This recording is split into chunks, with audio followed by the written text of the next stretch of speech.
¿Qué hace especial a tu club y a cada uno de los clubes de la Premier League? Hoy te lo vamos a contar.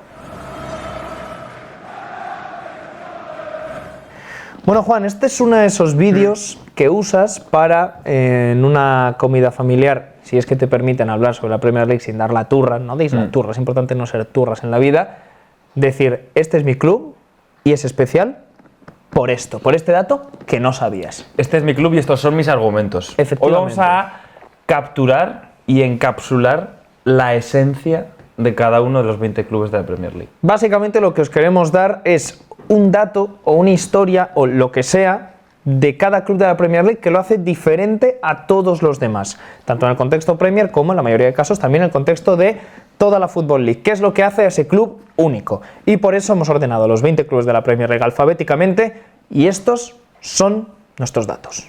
El Arsenal es el primer equipo en el alfabeto de la Premier League y no el único invencible, que parece que sería la estadística que uno se animaría a lanzar sobre el conjunto Gunner, pero sin embargo, Nacho, este es un registro que ya se había conseguido antes, no obstante, no en la Premier League. Son los únicos en ganar la Premier League de manera invicta, pero no el único que lo ha hecho en la historia del fútbol inglés. Eso es, porque ya sabéis que los primeros invencibles fueron los muchachos del Preston North End. Aún así, queríamos dejar constancia de que sí son los únicos en la Premier League, pero creo que hay uno que puede aún más presumir a la afición del Arsenal de tener como récord, que es el equipo con más temporadas seguidas sin descender de la primera división inglesa. Atención al dato, esto de toda la primera división inglesa, desde 1919, más de un siglo, lleva el Arsenal en primera división sin descender, lógicamente con 2 guerras mundiales de por medio.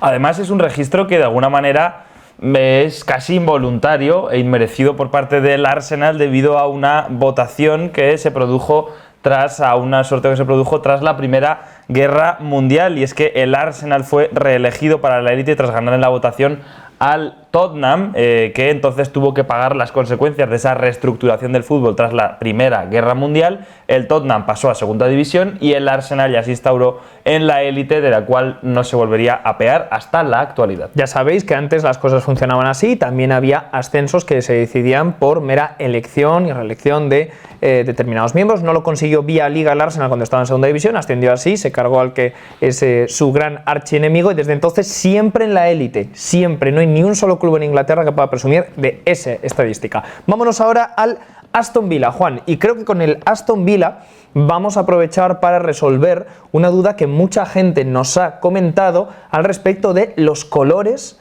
que se visten en el fútbol inglés y concretamente por qué hay tantos equipos que visten de claret and blue. Pues la estadística o el dato que hace único al Aston Villa es que son ellos los villanos, los pioneros de esa equipación. Eso es, esa combinación improbable y complicada del granate y el azul, muy inglesa, muy autóctona del fútbol británico. Es originaria de Aston Villa según la web Historical Kids, ya sabéis, la web de referencia en estos temas, ya que en la temporada 1885-1886 ya hay registros de que el Aston Villa utilizó esos colores en su equipación, y fue cuando en 1888 ya definitivamente establecieron ese granate y azul, ese claret and blue, como los colores principales del equipo junto a la fundación de la Football League. Así que es el Aston Villa el que sentó el precedente para que luego, Nacho, le continuaran muchos siguiendo el ejemplo. Ahí está, luego son muchos los equipos cuya equipación claret and blue se explica a partir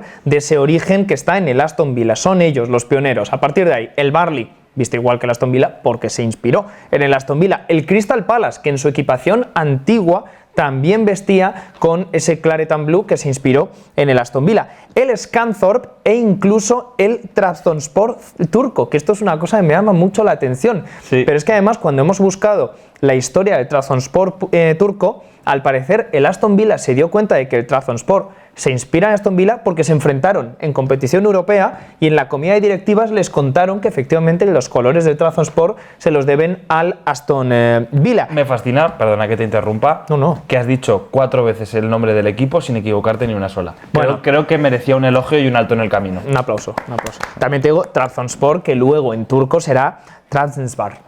Y en ese caso yo me estoy inventando... Trabzonspor. Trabzonspor. me requiere un pensamiento previo. Trabzonspor, efectivamente. Con el West Ham, que es lo que muchos os estáis preguntando, ¿qué pasa si el West Ham también lleva ese Claret and Blue? Aquí cuidado, porque no lo hemos incluido tan claramente en esa lista, porque hay historiadores que dudan un poco de si el origen está en el Aston Villa, Juan. Eso es, el West Ham no puede quitarle ese título porque empezó a vestir esos colores varios años después de que lo hicieran los villanos, así que en principio pues no son los pioneros, sino que es el propio Aston Villa el autor de ese color granate y azul. No sé si es un poco más historia de que el West Ham quiere tener cierta parte de su orgullo en cuanto a no lo hicimos inspirándonos en nosotros. Es verdad que hay historiadores del club que no dan validez a que se inspirara en Aston Villa, pero sea como sea, cuando empezaron a vestir esos colores ya los vestía el Aston Villa, por tanto nadie le va a quitar el puesto de pionero. Por cierto, ya que lo has mencionado, para estos vídeos y para muchos otros, la web Historical Kits de verdad es de lo mejor que hay en internet. Es una web con un contenido y una cantidad de investigación sobre equipaciones del fútbol inglés impresionante. Hay estudios alucinantes sobre el tema y todo gratis, así que pocas webs se merecen más nuestro crédito que Historical Kits. Si tenéis curiosidad sobre los colores de vuestro equipo, ahí lo tenéis. Luego hablaremos más sobre esa web porque hay algunas historias curiosas. Vámonos ahora con el Brighton and Hove Albion, y en el caso del Brighton and Hove Albion, ya en su mismo nombre nos da ese dato que lo hace absolutamente único, porque se tiró durante muchísimos años siendo el único equipo de toda la Football League que representaba en su nombre a dos ciudades, a Brighton y a Hove.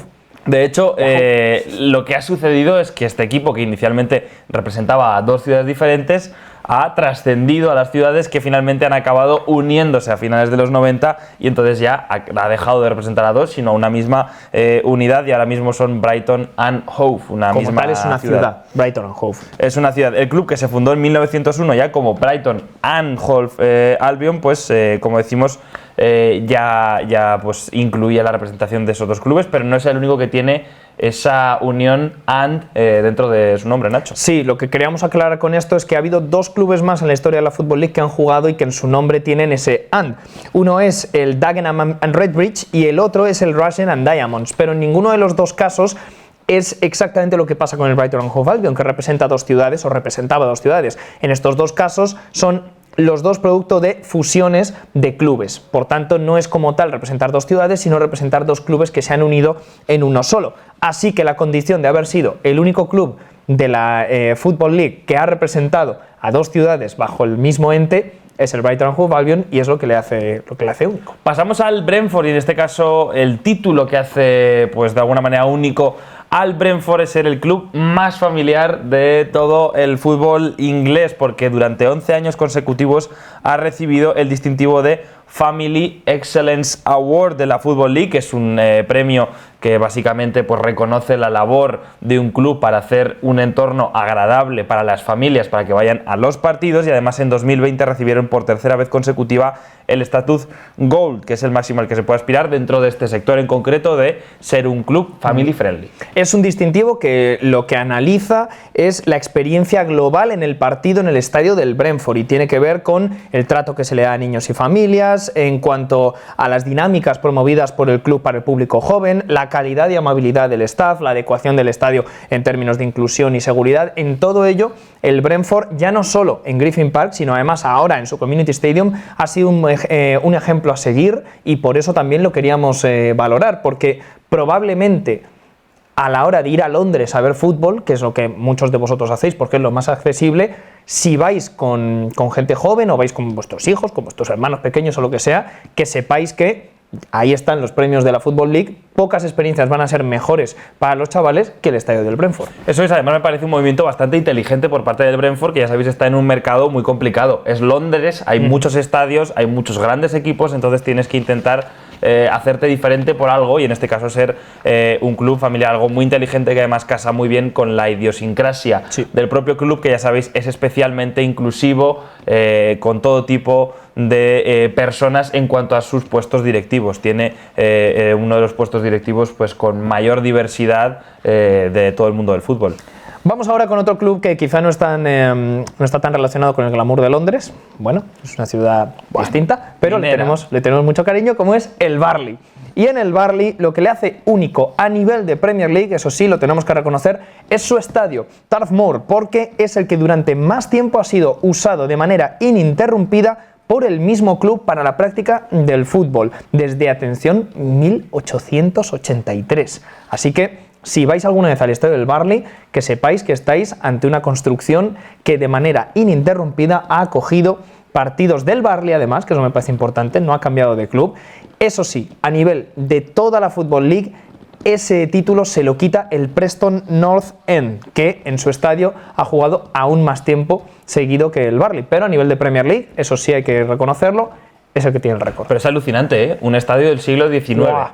A mí esto me encanta, porque alucinante. Siento de verdad que estoy en un sitio en el que se ha sentado exactamente ahí un señor en 1890. Y además es algo que cada vez va a ser más único, porque ya sabéis que muchos clubes están mudándose de estadio, así que el Burnley pues siguen ahí como el último reducto galo, como Asterix y Obelix en su estadio de Turf Moor. Pasamos al Chelsea, que de nuevo es una historia conectada con su casa, y es que, Nacho, en esta ocasión el Chelsea encuentra su estadio en el que no es necesariamente su barrio. Así es, ya os hemos comentado muchas veces que el Chelsea es un equipo que su nombre no dice dónde juega, pero eso es una parte de las curiosidades que hemos contado muchas veces sobre el Chelsea. Lo que de verdad queremos deciros como dato que lo hace único, y es algo además de lo que se enorgullece muchísimo toda la afición de Stamford Bridge, es que es el único club de Londres que ha ganado una Champions League o una Copa de Europa, y no una, sino dos.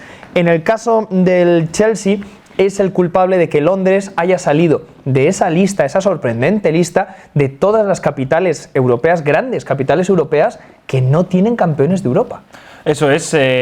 La ciudad de Londres es una de las únicas que tiene títulos, junto a la de Madrid, por supuesto con el Real Madrid, la de Ámsterdam con el Ajax, Lisboa con Benfica, Bucarest con el Steaua, Belgrado con el Estrella Roja. Pero sin embargo hay grandes capitales como Roma, como Berlín, como París o como Moscú, que no tienen equipos que hayan ganado un máximo título a nivel europeo. Y además, para añadir aún más picante a este récord del Chelsea, que siempre van a estar paseando hasta que se demuestre lo contrario, que son el único equipo londinense con una Champions, tanto el Arsenal como el Tottenham han llegado a una final de la Champions y en ambos casos han perdido, así que los dos saben lo que es disputar una final, pero perderla.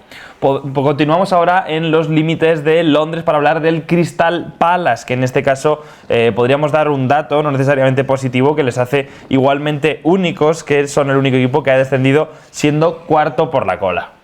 Muy del Palace esto, muy del Palace. Bueno. Estamos hablando de que al final de la temporada 94-95, con la reestructuración de la liga para que pasaran de 22 a 20 clubes en la Premier League, al Palace le tocó ser parte de esa reestructuración, tenía que descender 4 equipos y el Palace bajó como cuarto por la cola. Pero sin duda alguna nos vamos a su nombre en concreto, Juan, para hablar de lo que de verdad hace único al club londinense. Eso es una historia que hemos mencionado alguna vez, pero es que su nombre es el único que hace referencia a un monumento que ya no existe, y es que el Crystal Palace fue construido en 1851 en Londres y fue destruido por un incendio, como bien sabéis, os hemos contado alguna vez, en 1936, ese palacio de cristal londinense. Así que, bueno, pues hacen referencia a algo pues que como el Faro de Alejandría o algo por el estilo. ¿El Faro de Alejandría era el que no existía ya? No sé, yo creo que ya no existe el Faro de Alejandría. Es un triple que necesito comprobar.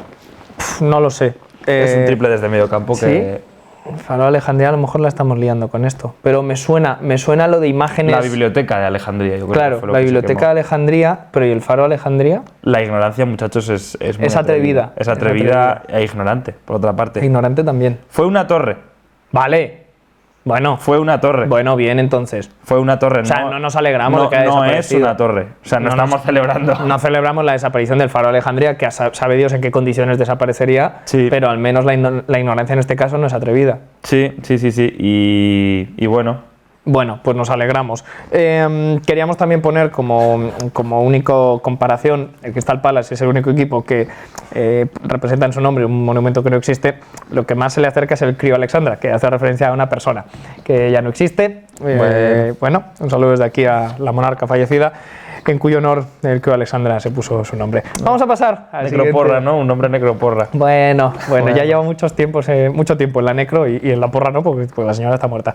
Vamos a pasar al Everton, si no os importa, y dejamos este tema antes de una denuncia. El Everton tiene un título que, desde luego, si vais por Goodison Park y preguntáis cuál es la estadística de la que está más orgulloso un aficionado del Everton, lógicamente, porque es para estarlo, te dirá que es el equipo que más temporadas ha pasado en la élite del fútbol inglés. Ningún otro ha estado más tiempo en la primera división que el Everton, Juan. Sí, el Everton, desde la creación de la Football League, de la que fue fundador, es el club que más temporadas ha estado en primera división, con un total de 118. Solo ha descendido 2 veces para un total de 4 temporadas en segunda división en toda su historia. Además, es el segundo equipo con más temporadas consecutivas en primera división, solo por detrás del Arsenal, al que ya hemos mencionado, y es que llevan desde 1954 en la élite. Así que no tienen ese título de ser los que más han estado de manera permanente en la élite, pero sí en total, porque han tenido solo 2 descensos y muy poquitos años en segunda. Ojo, porque es alucinante lo del Arsenal, ¿eh?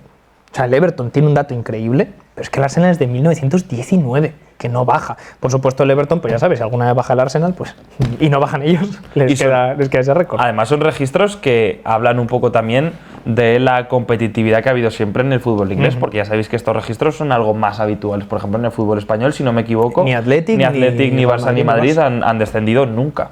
Eso todavía se mantiene a día de hoy. Vamos con el Leeds United. Y en el Leeds United no nos vamos tanto a un dato estadístico concreto, mejor dicho, sino al apelativo de Dirty Leeds, porque claramente es lo que más diferencia al Leeds a lo largo de su historia respecto a todos los demás. Hay pocos equipos a los que se les haya puesto un apelativo tan claro como ese Dirty Leeds, que quizá hoy no tiene tanto sentido, pero que luego vas a Elland Road, ves la simbología, ves la adoración a sus ídolos, repasas los libros de historia de esos 100 años del Leeds United y te das cuenta de que lo que de verdad define al Leeds como equipo, como afición, como cultura, es el Dirty Leeds de Don Revie. Sí, de hecho son de alguna manera como el equipo por excelencia odiado del fútbol inglés, junto con la Crazy Gang. Probablemente eran ese malote del grupo al que además definía mucho porque su afición le gustaba sentirse así, ¿no? Como sentirse el que remaba un poco a contracorriente, con esa historia con Brian Clough, por lo mal que cae a todas sus aficiones. Desde luego es algo que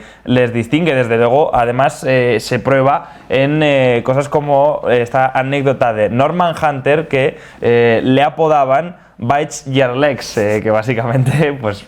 Mordedor de piernas. Muerde piernas, sí, básicamente, muerde piernas. Sí, hemos recopilado algunas de las mejores historias, o algunas puntuales sobre este Dirty Leeds. También estaba Bobby Collins, que valoraba a los jugadores en función de una pregunta. ¿Mataría a su abuela por ganar el partido? Si la respuesta era sí, a Bobby Collins le valía como compañero. Si no, no estabas preparado para jugar en el Dirty Leeds. Una entrevista de trabajo, ¿eh?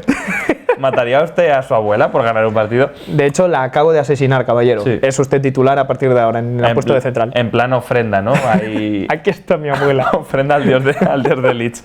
Además, el Leeds participó en la final de la FA Cup de 1970, que para muchos es el partido más sucio y violento de la historia del fútbol inglés. En el replay, el árbitro solo sacó una amarilla, pero casi 30 años después, el ex árbitro Dave Elleray volvió a ver el partido y dijo que se debieron haber sacado al menos 6 tarjetas rojas. Y diréis, se ha pasado nuestro amigo David. Bueno, pues Michael Oliver también revisó el partido tiempo después y subió su veredicto a 11 expulsiones. 11 expulsiones, para que os hagáis una idea de la mermelada de hostias que fue aquella final. 2 de los grandes exponentes del Dirty Leeds, de hecho, ya que hablábamos de la simbología en Elland Road, Billy Bremner y Don Revie tienen estatuas en el estadio, así que es la mejor forma de reflejar hasta qué punto es importante eso de Dirty Leeds en el Leeds. Por cierto, Juan, mientras estamos haciendo este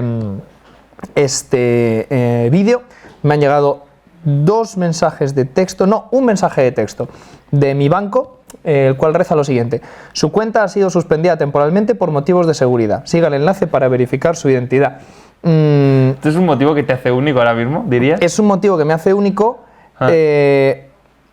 Incómodo, por otra parte. El enlace me hace pensar que me está intentando alguien hackear. Sí, es un poco phishing, yo creo. Aún así, si no te importa, mientras leemos el siguiente, voy a entrar en la aplicación del banco a ver si me echa.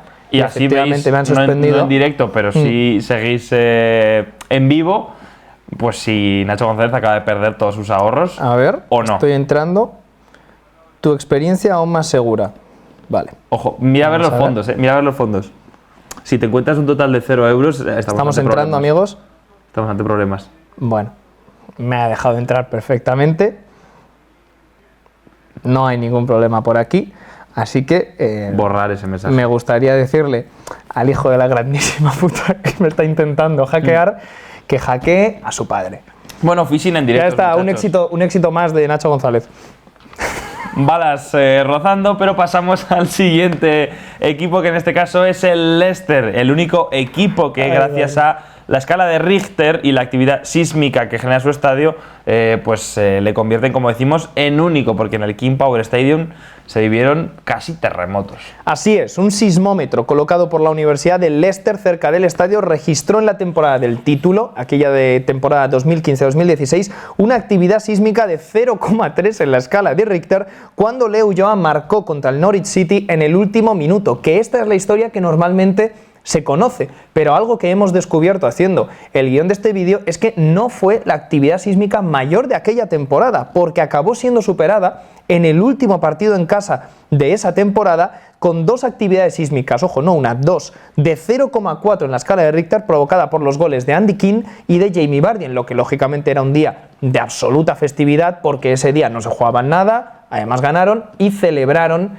el título de la Premier levantando por fin la copa. Sí, es una buena ejemplificación desde luego de el terremoto que supuso el Leicester para no solo la ciudad, sino en general el mundo del fútbol inglés. Pasamos ahora al Liverpool, que desde luego pues lo que le hace único es ser el club con más Champions o Copas de Europa, dependiendo de cómo su denominación era en la época, un total de 6 en Inglaterra. Se podría decir que es el equipo más laureado, el inglés más laureado a nivel europeo. Este es el dato rápido, el dato con el que todo aficionado en Liverpool te recibirá diciendo ¿por qué mi club es especial? Porque nadie más en Inglaterra ha ganado tantas veces a nivel europeo, pero nos hemos querido ir a un dato aún más interesante o algo más profundo, y es que según MyFootball Facts es el equipo con más puntos totales ganados en la primera división desde que se fundó la Football League, un total de 7.032 puntos a la fecha a la que se hizo este guión, que creo que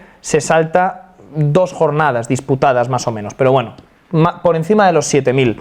Hemos elegido, sin embargo, como algo que le hace único, algo referente al apoyo que recibe, pero no solo en Anfield, sino a nivel global y especialmente en los países europeos nórdicos. Ya habéis visto 2 estadísticas numéricas, pero creo que esto también es especial porque la afición del Liverpool es especial. Eso es, en los años 70 y 80 las televisiones de toda esa región empezaron a retransmitir el fútbol inglés y precisamente en aquellos años fueron unos de los mayores éxitos a nivel tanto europeo como nacional del Liverpool. Creo que se ganaron, si no me equivoco, 3 Copas de Europa, alrededor de 5 títulos de Liga, así que una de las épocas más laureadas que inevitablemente generó una gran masa de aficionados Reds en aquellos países nórdicos, hasta el punto de que ya en algunos países que es cuestión de Estado. Así es, aquello puso una semilla ya para toda la vida en toda esa zona nórdica y de hecho en sitios tan recónditos como las Islas Feroe, allí un documental de Daniel Sánchez Arévalo de 2019 contó que el 6% de la población de las Islas Feroe pertenece a un club de fans del Liverpool, y creo que es un dato bonito para hacer único al Liverpool respecto a todos los demás equipos de la Premier League. De hecho, yo puedo decir que estuve en las Islas Feroe y visité una isla muy pequeña que, si no me equivoco, tenía un total de 10 habitantes. 10 habitantes. Y una cosa que me llamó un montón la atención es que había en el suelo una piedra que estaba escrito con tiza Liverpool y alrededor de Liverpool toda la plantilla de Liverpool y Jürgen Klopp. Y claro, dices, hostia, estoy en una isla de 10 habitantes en mitad de la nada y el Liverpool ha llegado hasta aquí. Además, una conexión que se ha reforzado mucho durante los años con todos los jugadores procedentes de esas regiones que han acabado siendo ídolos absolutos de toda la afición red. Pasamos ahora al Manchester City, que tiene pues un par de datos que le hacen único. El primero, y positivo, más referente a la época actual, es que es el único equipo inglés que ha conseguido el triplete a nivel nacional, es decir, ganar la Liga, ganar la FA Cup y ganar la Copa de la Liga. Sin embargo, Nacho, también nos teníamos que quedar con un dato negativo que ejemplifica muy bien también el eterno loser que ha sido el Manchester City durante su etapa más longeva, porque es un equipo que a nivel de afición, con la canción de Blue Moon y con cánticos como Typical City, ellos mismos se reconocían como un equipo, entre comillas, gafe. A ver, nadie más puede decir que ha hecho el triplete nacional, y esto, decirlo como, hey, esto me hace único, me parece ya como para presumir de ello. Pero también queríamos contar como un dato único que nadie más tiene, que es el único club de la historia del fútbol inglés que ha descendido con una diferencia de goles positiva.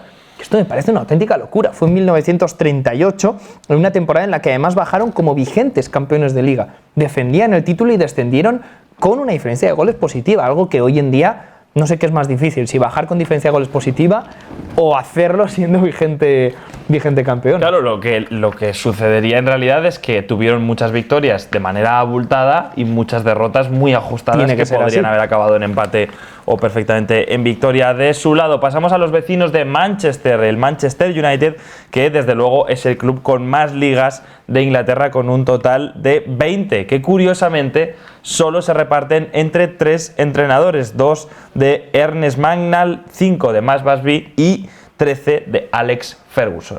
Estos éxitos, sin embargo, son inexplicables sin el dato que de verdad queremos dar para diferenciar al Manchester United respecto a todos los demás. Lo que hace verdaderamente único a este club, que es su cantera. Y es que en 2019 lograron el récord de 4.000 partidos seguidos con al menos un miembro de su academia, de su cantera, en su equipo titular o en la convocatoria del partido, que si no recuerdo mal, es un vídeo que hicisteis Ilya y tú, Juan. Eso es. Además, lo tenéis por ahí. Es una racha que empezó en 1937 y que todavía sigue vigente y que sobre todo se relaciona mucho con la historia del club. Ya sabéis, con esos Busby Babes, con luego la generación de futbolistas que tuvo lugar con los primeros años de Ferguson, con ese accidente aéreo. Es algo que siempre ha estado pues muy conectado con la historia del Manchester United y algo que desde luego le hace único como equipo. Vamos ahora al Newcastle United, y en el Newcastle United no podía ser otro lugar al que mirásemos para hablar del club como algo único que es su grada y concretamente la afición de St. James's Park. Según reconoce Richard Foster en su libro Premier League Nuggets, el Newcastle United es el único equipo que ha metido siempre a más de 30.000 personas en su estadio en Premier League, exceptuando, eso sí, pues las épocas en las que se jugó a puerta vacía debido a la pandemia. Esto es un dato alucinante. El Newcastle United es el único que nunca ha bajado de 30.000 en Premier League. La asistencia más baja a St. James's Park fue de 32.067 espectadores contra el Southampton en enero de 1994. Todos los demás equipos que han jugado en la Premier League han registrado alguna vez en su historia una entrada por debajo de los 30.000, incluyendo todos los grandes, incluyendo Anfield, incluyendo Old Trafford. Hay algunas estadísticas que, por ejemplo, no me acuerdo si era Stamford Bridge o Old Trafford, Anfield, pero había una que tenía que ver con que tenían partido de liga y al día siguiente, una cosa así, un partido muy importante de Copa de Europa o lo que fuera, y eso condicionó mucho la asistencia, pero el dato está ahí. El único que nunca ha metido menos de 30.000 personas, o mejor dicho, siempre ha metido de 30.000 para arriba, es el Newcastle. De hecho, de nuevo, un dato que simboliza mucho lo que representa el club y sobre todo su afición, que es especialmente fiel, muy pasional, pero muy leal a un club que precisamente no les ha dado demasiadas alegrías en la historia reciente y pese a ello siguen siendo pues prácticamente devotos de una fe que para ellos es el Newcastle United. Y de un Newcastle United a otro que también empieza a poner, el Norwich City. Aquí vamos a hablar de geografía, porque es algo que no hemos tocado demasiado en este vídeo y el Norwich aquí puede presumir de ser único en cuanto a los puntos cardinales. Sí, a nivel de toda la Football League es el equipo más al este de todo el sistema del fútbol inglés. El Plymouth Argyle tiene el título de ser el que más está al sur y al oeste a la vez. Este título mola que te cagas. Teníamos que mencionarlo. Domina 2 puntos cardinales de 4, claro. O sea, yo soy el Plymouth Argyle y el escudo me monto una brújula o algo así. Claro. Es la hostia ser el club más al oeste y más al sur. No sé por qué, es algo que me remite a cuando estás jugando al Monopoly y controlas 2 estaciones de ferrocarril. Es un poco capo ya. Esta es muy de pregunta de trivial, ¿eh? Esta es, en algún momento de vuestra vida, quiero que uséis esto. De mirar a alguien muy fijamente y decir, ¿tú sabes que el Plymouth Argyle es al mismo tiempo el equipo más al sur y más al oeste de Inglaterra? Por favor, caballero. Está usted en Hacienda. Suélteme el brazo. Vamos a desahuciarle de su casa. Le pediría que se centre, por favor, en el tema que nos compete a día. Pero ¿sabes tú que el Plymouth Argyle? Pues sí, amigos, el Plymouth Argyle. ¿Sabrías que además el Norwich es el más al este? Nah, está usted detenido, caballero. Está usted detenido. Además, también, por supuesto, como algo que hace completamente único al Norwich City, tenemos que hablar a secas de que tiene una propietaria, porque no es algo muy habitual en el fútbol inglés. No lo hace único porque hay otras mujeres que son propietarias de un club de fútbol, pero sí que lo hace especial. Lo que sí lo hace único es que iba a decir su mujer, como si estuvieran casados con ellos, su propietaria es chef y es una estrella televisiva del Reino Unido, la gran Delia Smith. Conozco el efecto Delia. Eso es, el efecto Delia, y bueno, pues sería el equivalente a que en España tuviera un club Arguiñano o Chicote. ¿A quién te gustaría más? Arguiñano, Hostia, Chicote, Pepe, el de Masterchef. Chicote, porque haría los insultos de Pesadilla en la cocina, pero aplicados al fútbol. Esto es un mierdón como un avión. Imagínate eso en una entrevista postpartido. El partido de hoy me parece asqueroso. Esto es asqueroso. Además, sin mirar a la cámara, como hacen Pesadilla en la cocina, mirando a un lado. Y que a ver, Alberto, está aquí la cámara. Da igual, esto es una mierda, yo me voy, un mierdón como un avión. Esto estaba salado, esto es una mierda. Uy. Y en la televisión del club, su revisión a la cocina del club, no nada más llegar. Aquí hay más mierda que en la funda de un jamón. Y de repente, típico que coge con la mano toda la grasa de la campana y así, plano en primero. Cuando mete la mano en las frituras y cosas así, ahí, y saca como una... Me acuerdo una vez que sacó una pasta negra, que era acumulación de aceite de varios años. Yo me voy, aquí no hay nada que hacer. O cuando está probando los platos, nada más llega a un restaurante y dice, no tendrás por ahí la papelera. Esto es la peor imitación que habéis visto nunca. Sí, es que no sabemos hacerlo. La papelera. Y va tirando ahí cosas. Y las arcaditas, cuando le da arcadita. Terrible. Me acuerdo una vez que pidió una hamburguesa, abrió la hamburguesa por la mitad y salió un juguillo blanco. Y no era una hamburguesa con queso. Y bueno, ahí es la única vez que reconozco que he soltado arcadita viendo Pesadilla en la cocina. Qué horror. La única vez. Bueno, pues Chicote, compra por favor un club. Joder, sería una pasada. O danos una entrevista y hablamos de movidas, de lo que sea. O sea, le mola mucho el cine, pero el fútbol no lo sé. Y el rugby.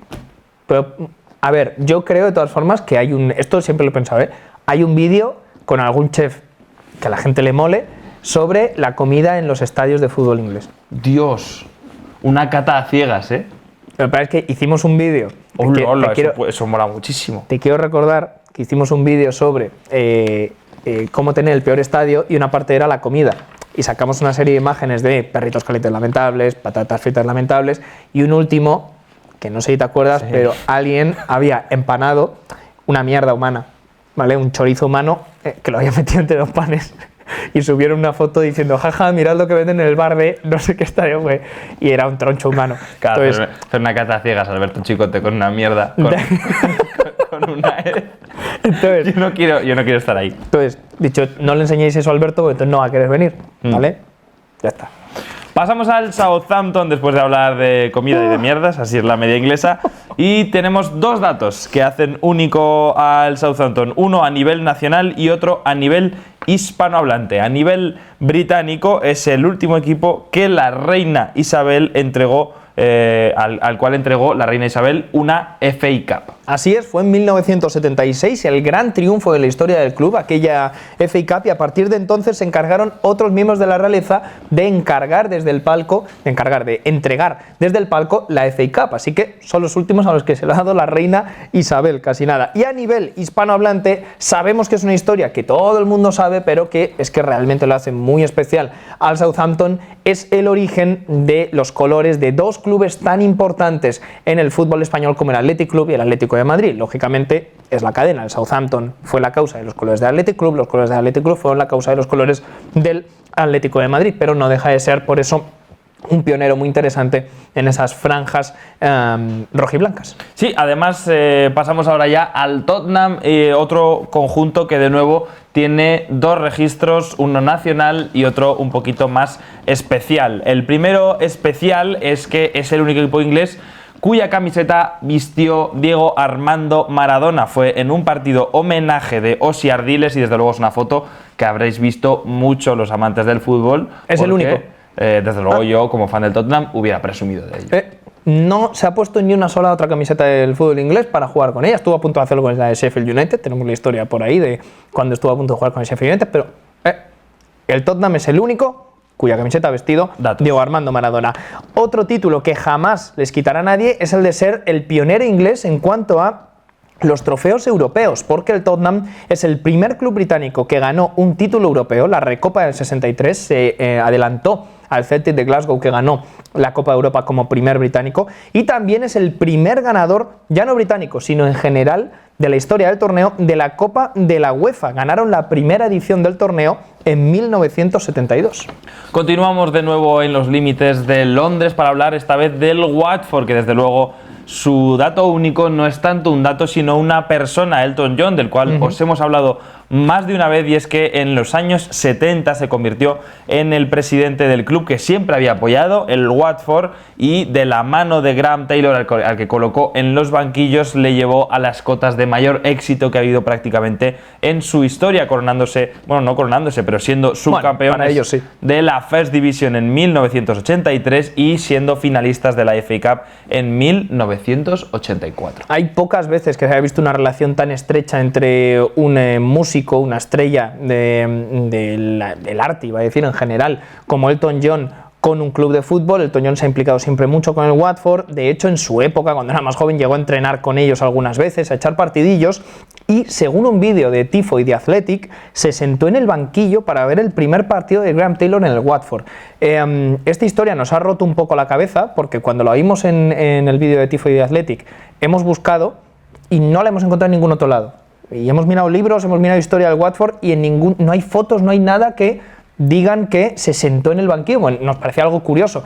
La alineación de aquel día no habla de Elton John, porque imagínate que Elton John aparece ahí como suplente. Hemos mirado el programa de aquel partido y no se menciona nada tampoco, pero Tifo y de Athletic nos parecen muy buenas fuentes, y si lo saben es porque lo saben de primera mano o porque lo habrán visto en algún libro, así que lo mencionamos con la fuente, pero me parece también una cosa curiosa. Sí, y pasamos del banquillo a la grada, porque también hay una de las gradas del estadio del Watford que pues lleva su nombre y en la cual hay escritos unos versos de su canción Your Song, que ya hicimos de hecho un vídeo pues enseñando esa parte del estadio del Watford. Ahí está, cuando visitamos Vicarage Road, pues ahí hicimos una pasada por esa grada que tiene unos versos de la canción Your Song. Vamos con los dos últimos de este vídeo, quedan West Ham y Wolves, y en el caso del West Ham, Juan, ¿qué es lo que hace único a este club? No podía ser otra cosa que las pompas. Las pompas de jabón, ya sabéis, no hay ningún otro equipo del mundo que haga volar pompas en su estadio cuando el equipo salta al terreno de juego, además acompañado, por supuesto,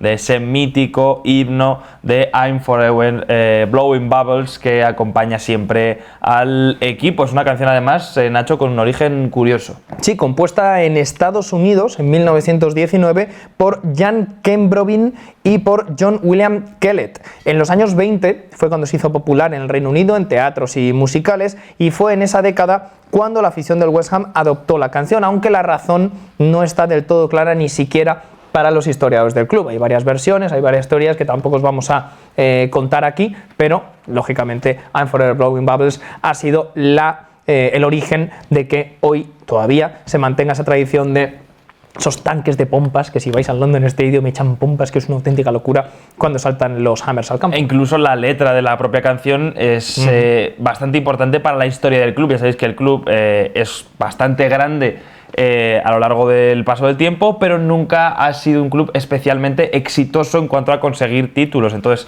tienen cierta fama, de nuevo entre comillas, como con el Manchester City, de perdedores, y de hecho la propia letra de la canción habla de cómo esas pompas de jabón acaban rompiéndose y desvaneciéndose en el aire, etcétera, etcétera. Entonces algo que representa mucho la naturaleza del aficionado y del club del West Ham. Sí, por eso tanto I'm Forever Blowing Bubbles como You'll Never Walk Alone nos gusta mucho, porque el You'll Never Walk Alone refleja mucho la perseverancia del Liverpool, incluso en sus momentos más bajos, esa constante esperanza en que vendrán tiempos mejores, y en cambio Forever Blowing Bubbles es un canto al pesimismo más absoluto. Un tanto irónico, además. Sí, pero ese punto de somos el West Ham, siempre estamos ahí como para conseguir algo, este año sí, luego siempre se acaba desvaneciendo todo. Y vamos a terminar con los Wolves, y en el caso de los Wolves nos volvemos a esos estudios de Historical Kids en los que nosotros también nos metemos de lleno para investigar, porque nos hemos querido fijar en el uniforme del Wolverhampton Wanderers y por qué es el elemento que hace especial a este club, por dos motivos. El primero es que es uno de los equipos que más años lleva